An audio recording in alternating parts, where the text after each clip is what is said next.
तो दोस्तों आज मैं एक्सप्लेन करने वाला हूँ 2022 में आई मूवी कार्तिकेय 2 को। इसकी IMDb रेटिंग है 8.6 आउट ऑफ 10 जो कि मूवी के हिसाब से काफी सही है। तो चलिए अब बिना किसी देरी के चलते हैं सीधा। मूवी की शुरुआत में हम प्रोफेसर राव को देखते हैं जो कि एक प्राचीन किताब में कुछ पढ़ रहे होते हैं। वो एक कहानी पढ़ रहे होते हैं कि एक बार श्री कृष्ण आराम से पेड़ पर बैठकर बांसुरी बजा रहे थे। तभी उसी जंगल में एक शिकारी आता है और हिरन को मारने की कोशिश करता है, पर उसका धनुष हिरन को ना लगकर श्री कृष्ण के पैरों पर जा लगता है। अगले ही पल हम देखते हैं कि एक बहुत बड़ी सुनामी द्वारका शहर को डुबा देती है और वहाँ पर बसे सभी लोग इधर से उधर भागना शुरू कर देते हैं। वहीं ऊंचाई पर खड़े उद्धव श्री कृष्ण द्वारा दिए गए एक कड़े को देख रहे होते हैं। फिर एक फ्लैशबैक दिखाया जाता है जहाँ श्री कृष्ण उद्धव से कह रहे होते हैं कि द्वारका की समाप्ति और यादव कुल की कर्म प्राप्ति ये सब पहले से ही लिखे हुए हैं। इनका आरंभ मेरे अवतार के अंत के साथ जुड़े रहेंगे। जो आने वाला युग है वो कलयुग है। वहाँ चोरी धर्म होगा, ऊंचा बोलने वाला ज्ञान होगा,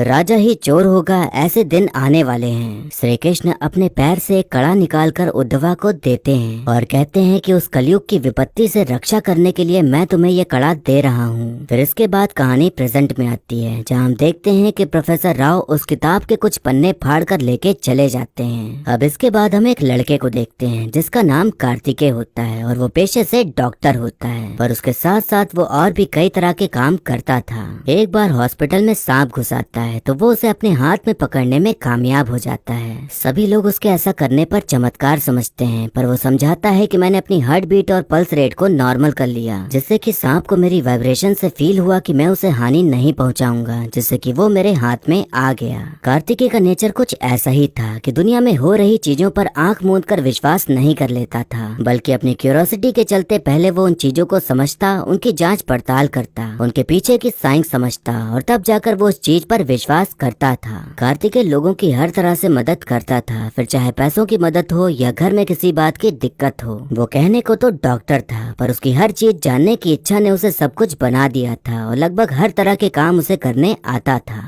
एक बार वो मंदिर में जाता है और जोर जोर से चल रहे मंत्रों के जाप को बंद करने को कहता है क्योंकि उससे मरीज परेशान हो रहे थे। पंडित जी कहते हैं कि ये शोर नहीं मंत्र है। कार्तिकेय कहता है कि जिससे डिस्टरबेंस हो वो तो शोर ही है। पंडित जी कहते हैं कि हर प्रवाहित ध्वनि में ताकत होती है, हमारे मंत्र रोगी को पीड़ा नहीं शांति देते हैं। कार्तिकेय ज्यादा कुछ नहीं कहता, बस उन्हें सुनकर वहाँ से चला जाता है। अब हम प्रोफेसर राव को देखते हैं जो कि उन कागजों को लेकर इंडिया वापस आ रहे होते हैं। उनके बगल में बैठी एक लड़की से उनकी बातचीत होने लगती है तो वो बताते हैं कि वो आर्कियोलॉजिस्ट हैं और ग्रीस में काम कर रहे थे। उन दोनों में खूब बातचीत होती है और ऐसे ही सफर कट जाता है। और जब प्रोफेसर राव वहाँ से निकल जाते हैं तो लड़की शांतनु नाम के एक आदमी को कॉल करके बताती है कि प्रोफेसर राव यहाँ से निकल चुके हैं। यहाँ हमें पता चलता है कि वो लड़की बस उन पर नजर रख रही थी और शांतनु की नजर उन कागजों पर थी जो प्रोफेसर राव के पास थे, क्योंकि उनमें कुछ ऐसे राज छुपे थे जो अभी आगे चलकर खुलेंगे। अब हम देखते हैं कि एक आदमी जो कि मेयर होता है वो अपने बेटे की लंबी उम्र के लिए ICU के अंदर हवन करवा रहा होता है कि तभी वहाँ पर कार्तिकेय आता है और उन्हें ये सब बंद करने को कहता है क्योंकि उसके बेटे को ऑक्सीजन की कमी के लिए वेंटिलेटर पर रखा गया था, पर अब ऐसे लकड़ियां जलाकर कार्बन मोनोऑक्साइड पैदा हो रही थी। मेयर उसकी बात नहीं सुन रहा होता तो कार्तिकेय उन्हें एक थप्पड़ मार देता है और तुरंत बाहर निकल जाने को कह देता है। उसने एक मेयर को थप्पड़ मारा था तो उसकी नौकरी पर बात आ जाती है, तो उसकी गलती न होने पर भी उसे 2 हफ्ते के लिए सस्पेंड कर दिया जाता है।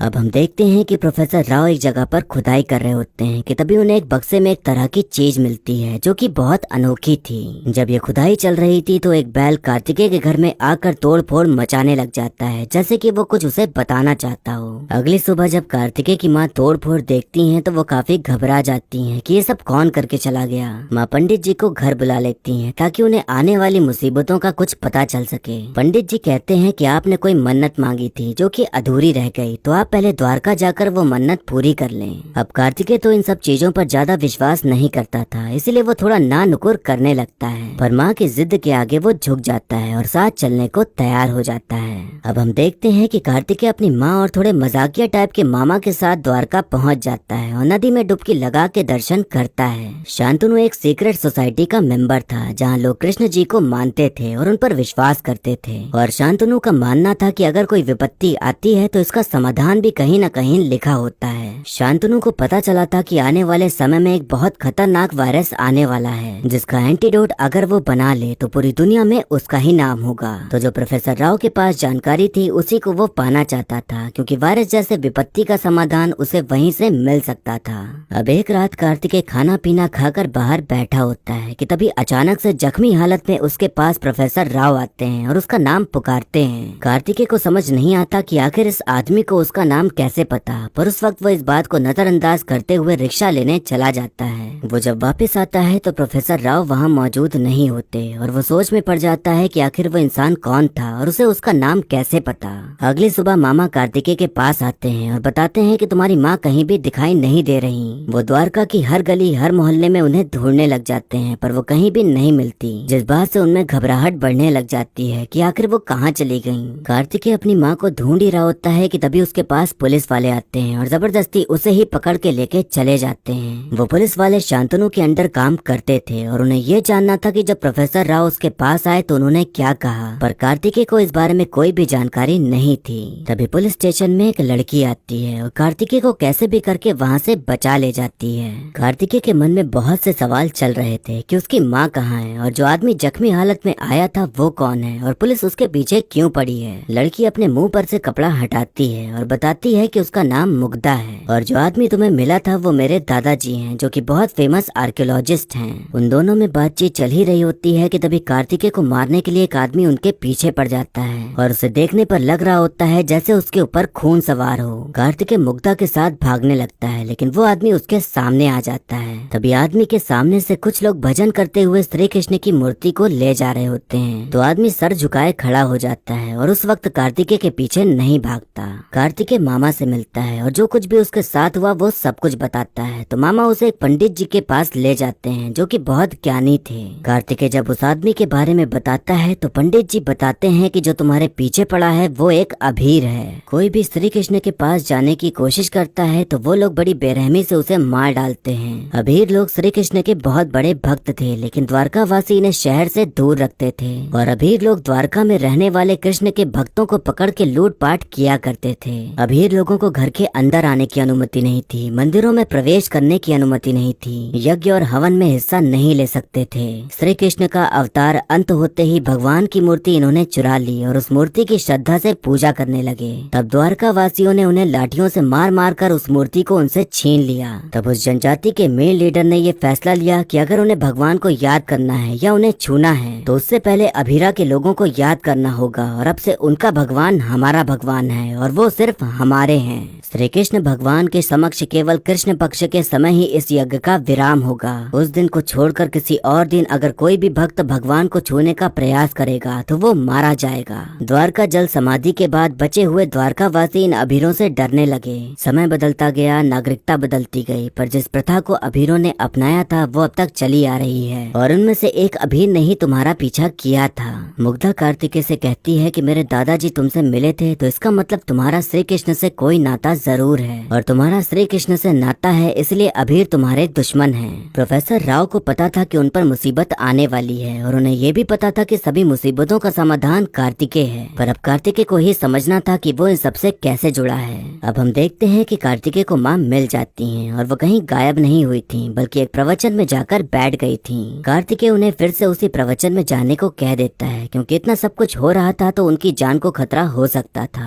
अब कार्तिकेय, मुग्धा और मामा प्रोफेसर राव के ऑफिस में जाते हैं तो उन्हें वहाँ पर वही कागज मिलते हैं जो प्रोफेसर राव एक किताब से फाड़कर लाए थे। श्री कृष्ण द्वारा दिए कड़े को लेकर द्वारका से निकले उद्धवा उसके लायक जो व्यक्ति है वही उस तक पहुँच सकता है ऐसे आधार बनाए थे। उद्धवा के छुपाए गए उस कड़े को पाने के लिए कई सालों से खोज चल रही है। कलयुग के समय में कई राजाओं ने उस कड़े को पाने के लिए प्रयत्न किए और कई सुराग बनाए पर पहुंच नहीं पाए। उन सुराखों में से एक सुराग ऐसा था जिसके बारे में प्रोफेसर राव को पता चल गया था, जो कि मोर की आकृति के रूप में था, पर उन्होंने उसे छुपा दिया और सुराग तक पहुंचने के लिए उन्होंने एक सुराग उस कमरे में ही छुपा रखा था। कार्तिकेय हर तरफ नजर दौड़ाता है तो उसे एक पेंटिंग दिखाई पड़ती है जो कि कृष्ण तालाब की होती है। अब वो सभी लोग वहीं पर पहुंच जाते हैं और कार्तिकेय डुबकी लगाकर उस तालाब से वो मोर जैसे दिखने वाली आकृति ढूंढ निकालता है। तभी वहाँ पर शांतनु द्वारा भेजे गए कुछ गुंडे आ जाते हैं जो कि उस वस्तु को पाना चाहते थे, पर कार्तिकेय उन सबको मार मार कर वहाँ से भगा देता है। कार्तिकेय कहता है कि जब तक मेरे पास न आए तब तक समस्या है, लेकिन एक बार मुझ तक पहुँच गई तो वो समाधान है। ये मेरे हाथ क्यों आया वो मैं नहीं जानता, इसके पीछे क्या कहानी है वो भी नहीं जानता, लेकिन इसमें शामिल हुए बिना इसमें मेरा किरदार है, इसलिए इसका अंत भी मेरे ही हाथों लिखा है। अब शांतनु अपनी पावर दिखाते हुए हर जगह नाकाबंदी करवा देता है ताकि वो लोग कहीं भी ना जा पाएं। कार्तिकेय को पता चलता है कि मोर जैसे दिखने वाली जो वस्तु उसे मिली है वो वैनेडियम की बनी हुई है, तो वो गर्म पानी लेता है और उसके ऊपर डाल देता है, जिससे कि तापमान बदलने पर उसका रंग भी बदल जाता है और उस पर लिखी हुई चीजें दिखाई देने लगती हैं। उसमें जो लिखा हुआ था उससे ये हिंट मिलता है कि उन्हें अब गोवर्धन गिरी जाना होगा, पर यहाँ दिक्कत ये थी कि वो वांटेड लिस्ट में आ चुके थे, तो इतनी आसानी से नहीं जा सकते थे। तभी कार्तिकेय को सुलेमान नाम का एक ट्रक ड्राइवर दिखाई पड़ता है, तब वो उससे मदद मांगने के लिए जाता है ताकि वो उसके ट्रक से गोवर्धन गिरी पहुंच सके। अब वो सभी लोग गोवर्धन पर्वत पहुंच जाते हैं और सुराग ढूंढने लग जाते हैं, पर उन्हें वहाँ कुछ भी नहीं मिलता। जब वो लोग वापस आते हैं तो देखते हैं कि एक आदमी ने सुलेमान को पकड़ लिया है, क्योंकि उस आदमी ने वांटेड वाला पोस्टर देख लिया था। अब वो आदमी उन सभी को एक बाबा के पास ले जाता है जो कि झाड़ फूक करते थे और वहीं पर ही कैद कर देता है। कार्तिकेय देखता है कि वहाँ पर बाबा एक लड़की के शरीर से भूत उतारने की कोशिश कर रहा है। कार्तिकेय को एक आइडिया आता है और वो मामा का गमछा और सुलेमान का रुमाल एक साथ बांधकर खिड़की में लगी रॉड को तोड़ देता है और फिर सभी वहाँ से भाग निकलते हैं। कार्तिकेय उस लड़की के पास जाता है और बाबा को मारकर उसे बचा लेता है, फिर लड़की को कमरे में ले जाकर उसे अच्छे से तैयार करके बाहर लाता है, तो सभी लोग देख के हैरान हो जाते हैं कि जो अभी एकदम चुड़ैल सी लग रही थी वो एकदम अच्छी कैसे हो गई।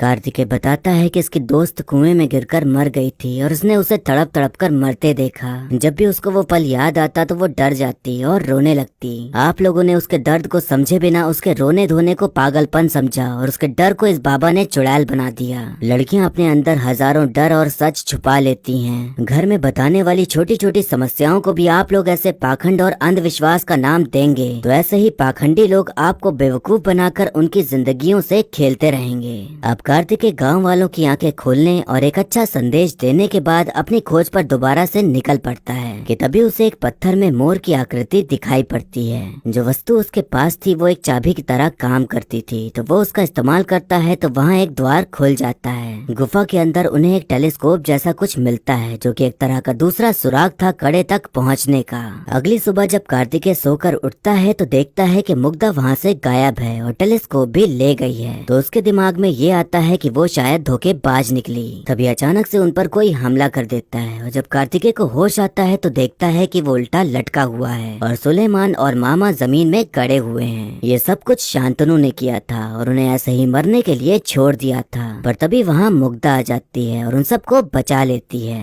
वो सभी लोग सोच रहे थे कि मुग्धा भाग गई, पर वो एक आदमी से मिलने गई थी जिससे पता चला था कि अगर उन्हें टेलीस्कोप के बारे में जानकारी चाहिए तो उन्हें धनवंतरी नाम के एक आदमी के पास जाना होगा। अब सभी लोग धनवंतरी से मिलने के लिए उसके घर पहुंच जाते हैं, तो उन्हें पता चलता है कि वो देख नहीं सकते, पर वो इतने बुद्धिमान हैं कि आंखें ना होने पर भी सब कुछ जानते और समझते हैं। सभी लोग सोच में पड़े होते हैं कि जो इंसान देख नहीं सकता वो इतना बुद्धिमान और ज्ञानी कैसे हो सकता है। तभी धनवंतरी कहते हैं कि दृष्टि और विज्ञान में कोई संबंध नहीं है, मैं देख नहीं सकता तभी तो आज मैं वो बन पाया जो मैं आज हूँ। वो कहते हैं कि जो आज की साइंस और टेक्नोलॉजी है वो हजारों साल पहले और भी ज्यादा एडवांस थी। ये मानने वालों में से एक प्रोफेसर राव भी थे। उनके भरोसे को मजबूत करने के लिए एक सीक्रेट सोसाइटी बनाई गई थी। उस सोसाइटी में सभी लोग बस अपने मतलब के लिए काम करना चाहते थे, लेकिन प्रोफेसर राव ही थे जो देश की भलाई के लिए काम करना चाहते थे। सीक्रेट सोसाइटी से छुपाकर प्रोफेसर राव भगवान के कड़े के बारे में जानकर उसमें लिखे मेडिकल इंस्क्रिप्शन से आने वाली महामारी से सबको बचाना चाहते थे। एक दिन प्रोफेसर राव की नजर कार्तिकेय पर पड़ती है और उसका पीछा करते हुए उन्हें समझ आता है कि यही वो इंसान है जो उनके अधूरे काम को पूरा कर सकता है, यानी कि वो कड़ा पाने के लायक कार्तिकेय ही है। धनवंतरी ये सब बता ही रहे होते हैं कि तभी कार्तिकेय उन्हें टोकते हुए कहता है कि एक कड़े में मेडिकल इंस्क्रिप्शन कैसे लिखा जा सकता है, खुद एक वैज्ञानिक होकर आप ऐसी बातें कैसे कर सकते हैं। धनवंतरी कहते हैं कि हमें दिखाई नहीं दे रहा तो इसका मतलब ये नहीं कि वहाँ कुछ नहीं है। श्री कृष्ण को भगवान की मोहर लगाकर मनुष्य और धरती से अलग मत करो, वो बायोलॉजिकली इस धरती पर ही पैदा हुए और यहीं बड़े हुए हैं। वो एक अपार बुद्धि, ऊंचे सिद्धांतों से जन्म लेकर इस धरती पर चलने वाले इंसान हैं। गीता के द्वारा करोड़ों लोगों को राह दिखाई, उनसे बढ़कर गुरु और कौन हो सकता है। रक्षा के लिए समुद्र के बीच में द्वारका नगरी बसाई, तो उनसे बड़ा आर्किटेक्ट कौन हो सकता है। आंखों से मन की बातें समझने वाला, उनसे बड़ा साइकोलॉजिस्ट कौन हो सकता है। बांसुरी बजा के गाय और गोपियों को बांधने वाला, उनसे बड़ा संगीतकार कौन हो सकता है। धर्म के लिए युद्ध करो ये कहने वाला, उनसे बड़ा वीर कौन हो सकता है। वो योद्धा, टीचर, गायक हैं और उससे भी बढ़कर हैं, और वो सब कुछ हैं। वो मेरे लिए भगवान से बढ़कर हैं। मैं उनकी महानता की पूजा करता हूँ। उनकी सारी बातों को सुनने के बाद कार्तिकेय कहता है कि आपकी बातों से आज पता चला कि भगवान को पूजने से बढ़कर उन्हें समझना जरूरी है। अब धन्वंतरी उस टेलीस्कोप को छूकर बताते हैं कि ये टेलीस्कोप पहाड़ों में इस्तेमाल किया जाता है, और अगर इस्तेमाल करना है तो चंद्रशिला पर्वत पर जाकर करना होगा। अब वो चारों लोग उस पर्वत की ओर जाने के लिए आगे बढ़ने लगते हैं, लेकिन तभी बीच में पुलिस उनका रास्ता रोक लेती है। सड़क किनारे एक नदी जमी हुई थी, तो कार्तिकेय उसी के ऊपर ट्रक चलाते हुए वहाँ से भागने लग जाता है, लेकिन पेट्रोल खत्म हो जाने के कारण ट्रक रुक जाता है। तो वो लोग तुरंत वहाँ से निकल जाते हैं और ट्रक वहीं डूब जाता है। अब वो सभी लोग सोच ही रहे होते हैं कि वहाँ से आगे कैसे जाएं कि तभी उनके सामने शांतनु के गुंडे आ जाते हैं और टेलीस्कोप मांगने लग जाते हैं। इससे पहले कि कार्तिकेय उन्हें मार मार कर बर्फ चटाता, वहाँ अभीर आ जाता है और गुंडे का सर धड़ से अलग कर देता है। फिर अभीर उन्हें मारने के लिए आगे बढ़ता है, लेकिन फिर अचानक से रुक जाता है। मामा बताते हैं कि अभी कृष्ण पक्ष का समय चालू हो गया है, तो इस घड़ी में ये लोग हिंसा नहीं करते और ये अगले 24 घंटे तक हमें कुछ नहीं करेगा। इस बात से उन्हें राहत मिलती है और फिर से अपने गंतव्य की ओर पहुंचने के लिए चल देते हैं। पर अभीर भी उनके साथ ही चल रहा होता है, क्योंकि भले ही वो मार नहीं सकता था, लेकिन उनके साथ तो चल ही सकता था। अब सभी लोग एक जगह पर जा पहुंचते हैं जहां पर श्री कृष्ण की मूर्ति रखी हुई थी, लेकिन उनके हाथों में बांसुरी नहीं थी। तभी वहां पर खूब सारे आदमी आ जाते हैं जो कि अबीरों की जनजाति से बिलोंग करते थे, और वो सभी उन चारों को पकड़ लेते हैं। तभी कार्तिकेय को समझ आता है कि जो टेलीस्कोप और मोर की आकृति वाली चीज है, अगर उन दोनों को मिला दें तो वो बांसुरी बन जाएगी। वो ऐसा ही करके बांसुरी बनाकर कृष्ण जी के हाथों में रख देता है, जिससे कि वो मूर्ति अपनी जगह से खिसक जाती है और एक द्वार खुल जाता है। उस द्वार के अंदर हजारों जहरीले सांप रेंग रहे होते हैं, और जो भी जाने की कोशिश करता वो मारा जाता। तभी कार्तिकेय अपनी सांप वाली टेक्निक अपनाता है और अपनी बॉडी की वाइब्रेशन के द्वारा सांपों से बातचीत करते हुए उनसे बच बचाकर आगे निकल जाता है। उसे वहाँ पर वही कड़ा मिलता है जिसे उद्धवा ने छुपा दिया था, इस उम्मीद में कि जो इसके लायक होगा उसे ही वो मिलेगा। और कई लोग आए पर किसी को कड़ा नहीं मिला, पर कार्तिकेय को आज वो मिल गया था, क्योंकि वही था जो उसके लायक था। अब सीन यहाँ से कट होता है और हमें दिखाया जाता है कि हर न्यूज चैनल में, हर अखबार में बस कार्तिकेय की ही चर्चा चल रही है कि उसने एक कड़ा ढूंढ निकाला है जो कि भगवान का है। कड़े की कई साइंटिफिक जांच करने के बाद पता चला कि ये 5000 साल पुराना है, और उस कड़े में लिखे सबूत के आधार पर आने वाली कई विपत्तियों की महामारी का समाधान है। कार्तिकेय ने एक ऐसी खोज कर डाली थी कि वो हर जगह फेमस हो चुका था, इसलिए उसे स्पीच देने के लिए एक प्रोग्राम में बुलाया जाता है। कार्तिकेय कहता है कि ये जो ज्ञान मैंने पाया है, यही वो ज्ञान संपत्ति है जिसे हमें बचाना है। शांतनु वहीं पर ही मौजूद था, तो उसे टोकते हुए कहता है कि हमारे पुराणों पर सवाल करने वाले तुम, सबके भरोसे को तोड़ने वाले तुम, भगवान पर विश्वास न करने वाले तुम, तो ये अचानक से बदलाव कहाँ से आ गया।